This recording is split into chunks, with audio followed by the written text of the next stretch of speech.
My project is a course about the history of the ski industry. I created it for a fictional client called SkySong Resorts with the intent that it would be an introductory module to a larger course called Foundations of Strategy. This module is intended to educate on-mountain employees on important events and innovations occurring between the 1950s and present day that have not only affected the ski industry as a whole, but have also had an effect on the business decisions made by SkySong Resorts. The objectives for this course are to identify critical innovations and events within the ski industry from the 1950s to the present.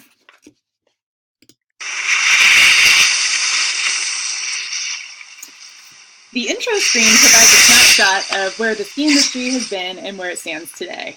The graph illustrates the number of operating ski resorts in the US and how that number has declined since the early 80s. Some of the reasons for this decline are explored in the course module.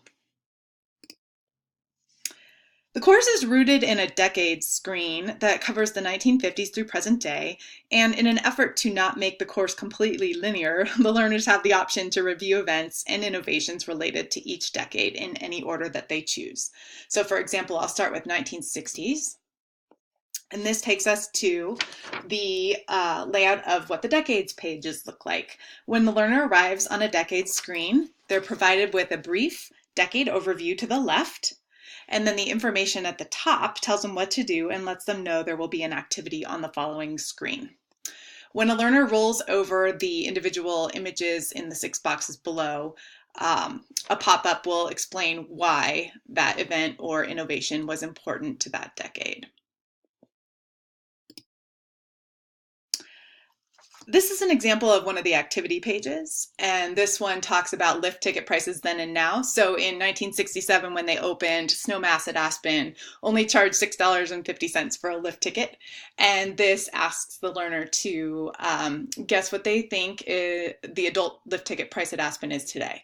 So they would drag the money icon to the lift ticket they believe is correct, click submit, and they get their answer.